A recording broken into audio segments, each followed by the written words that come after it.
Pero tikayat nga po Diyos, ito po malang di pa nag-control. Sa kimay sa nga kasakiman, kakapsa, kaasping ti managdaytayaw ti Diyos-Diyosan. Tandaan nyo ang lain nga di jay at dati ribulto na nagdaytayaw, kung natayo, kitmadihaan lain nga di jay. May sapay nga panagdayaw ti ribulto di jay sakim. Basahin tayo, Colossus chapter 3 verse 5. Patayin nga ninyo ang inyong mga sangkap. Alin nyo? Ng katawan na nangasa ibabaw ng lupa. Pakikiapid. Kita nyo ti katumbas ti pakikiapid karumihan. Masamang pita. Agpapada na kita ti level na. Masasamang nasa. Adi kinasakim.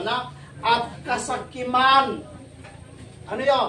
Na iyay pagsamba sa mga Diyos-Diyusa.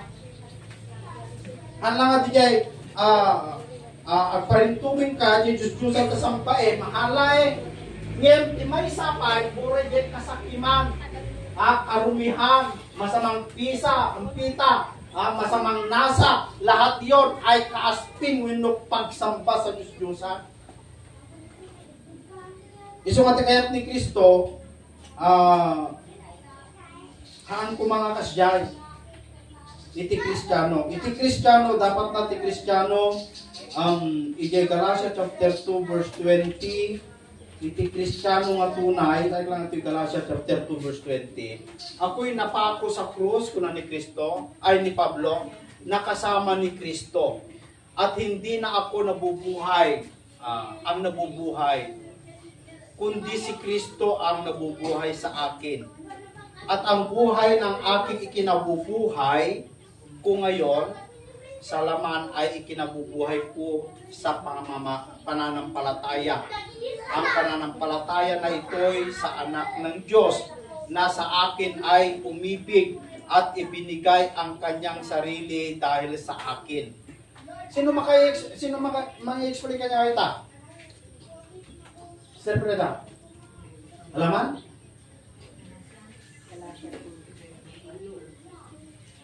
Di mawatang.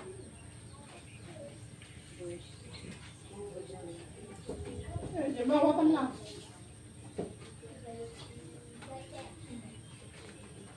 Ako'y napako sa krus. Ano yung krus? Ano yung krus? Kita nyo amunin tayo, ano yung krus? Ako'y napako sa krus. Saan tayo napako? Tayo. Kuna na. Ako'y napako sa krus, kuna ni Pablo. Saan sa krus napako? Nakasama ni Kristo. Kasama niya daw Alive ti literal. Ada ba kadwa ni Kristo nga napako ijay krus di nga Pablo? Awan. Pero kunana ako'y napako sa krus. Nakasama ni Kristo. Saan sila napako sa krus? Saan krus? Na magkasama silang napako. Ano yung krus? Unang Korinto kapitulo 1 versikulo 18. Alamin tayo dito, agadal tayo ti Biblia. Sapagkat ang salitang krus ay kamangmangan sa kanila na nangapapahamak. Ngunit, ito'y kapangyarihan. Ano daw yung krus?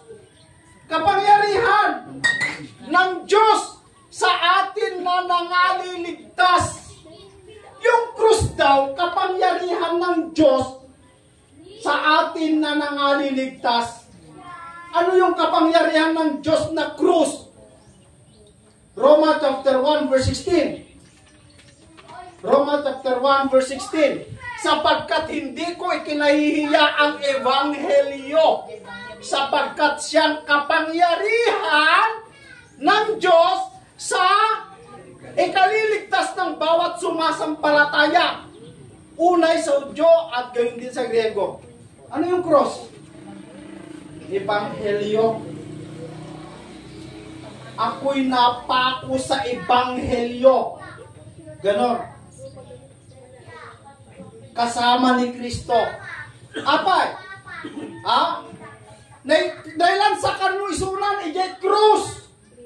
Ijay krus ni Kristo. Ngayso na ijay kapangyarihan ng Diyos para tayo maligtas. Lahat ng Kristiyano kaabsat, napako na sa krus. Apay, inawat yun diya sa Apo, di Ebanghelyo, nabalot kayo idayen. Nakatali na maliban lang kung gustuhin ninyo. At yung cross na yon, ijay 1 Corinthians chapter 15 verse 1, 1 Corinthians chapter 15 verse 1, ngayon, ipinatatalastas ko sa inyo mga kapatid, ang ebanghelyo na sa inyo ay aking ipinangaral, na ilan sa isunod tayo? 2. Na inyo namang tinanggap, na siya naman ninyong pinananatilihan.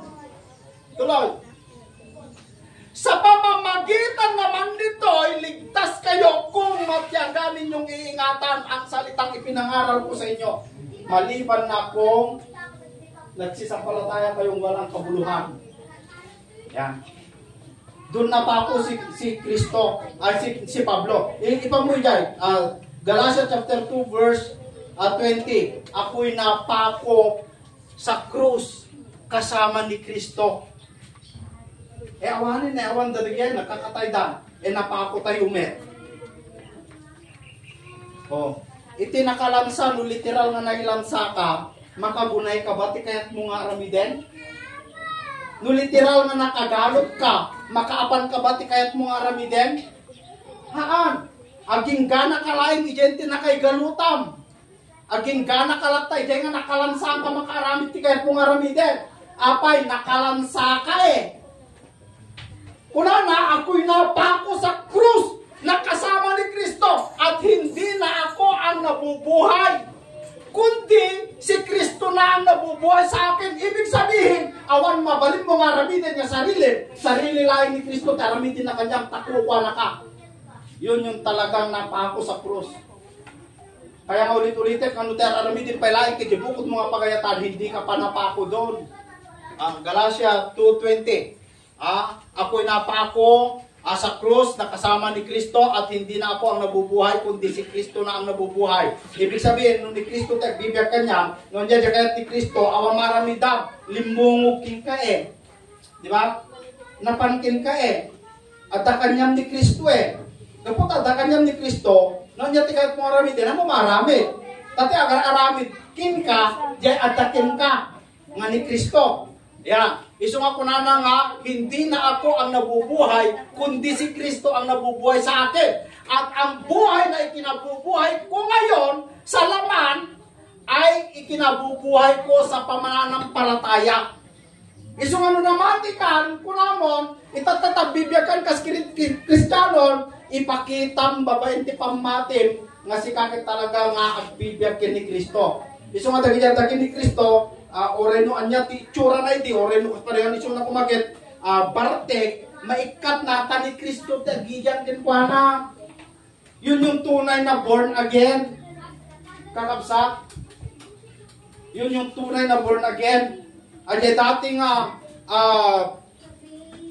kinasakim na, anapay, ay dati nga, panagsiksigarilyo na, gaputan nga kayat ni Kristo di jay, kit ni Kristo tagbibiyag kanya na, maikat na.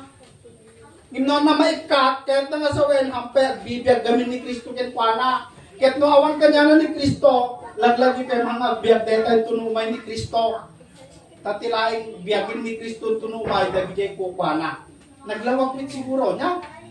Ituloy tayo basahin. Ayan ko, ikinabubuhay ko sa pananampalataya. Ang pananampalataya na ito'y sa anak ng Diyos. Tingnan nyo, dahil ka nung pamati nga ikabibiyag mo, ay ikabibiyag mo sa pananampalataya sa anak ng Diyos, hindi sa pamahiin.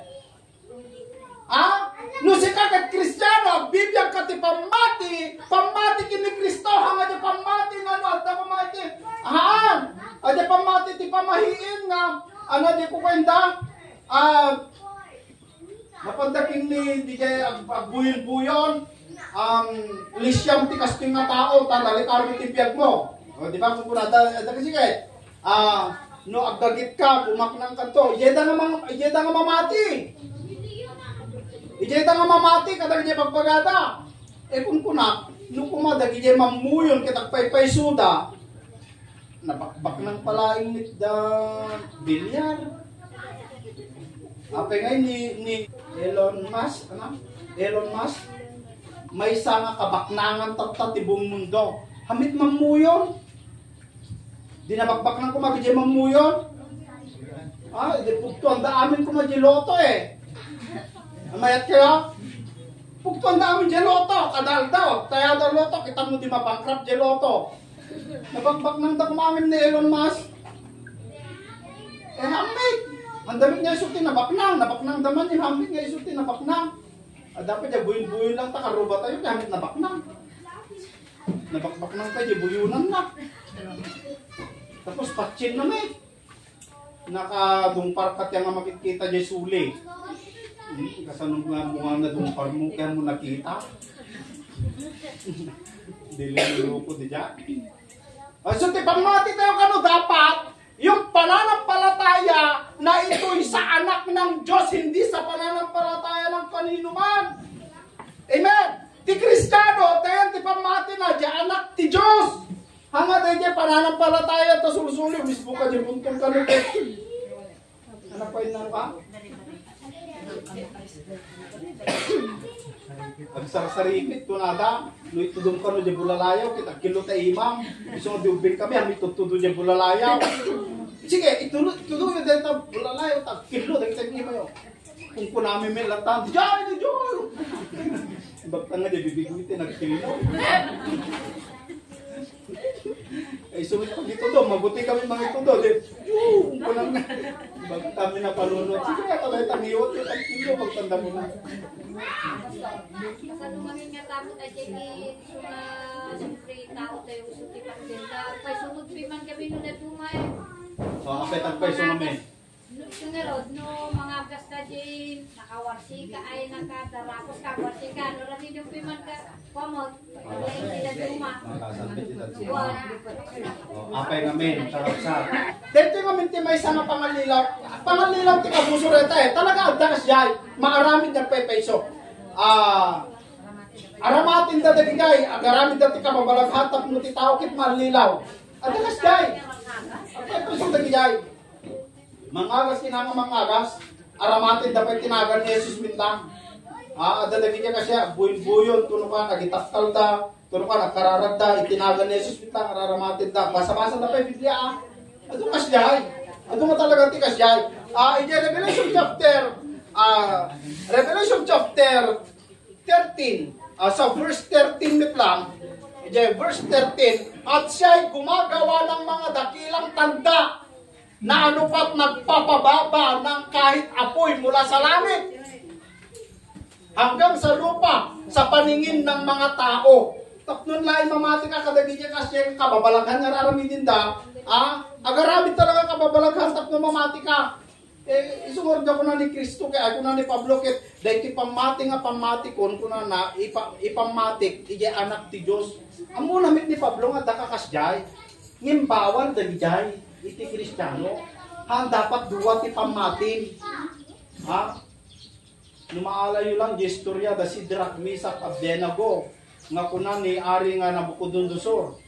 No abuni dito tangguyob ket di kay agrukbab itang aladawan patayin kayo kuna na ket sinum to ti Dios nga mangisalakan kanyayo kadagiti ima kuna na in karina de diyan mo iti kuna da si Sidrak, Misak, Abdenago nga kayat ti Dios mit nga maadda kada tayo uray payhan na kami salakan di Dios mit kuna da kanyo ang kami agrukbab nga Nabucodonosor uray payhan na kami salakan di Dios nga matpatsin may ang kami latang agrukbab patayin na kami latang.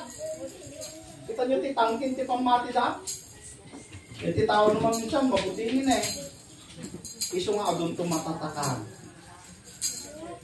Adun tumatatakan ta mabuting ka. Yan. Adun tumatatakan. Ulitek iti makun ko na nga born again. Ajay na born again. Nabaliwan. Kadapay namin na badijay, binasa tayo tayo kanan. Galatia chapter 2 verse 20. Kita man dapay namin nato mawanin kay sabi ko. Ituloy tayo ito kakabsat. Amuin tayo no anyada dagiti pangiyaw awan.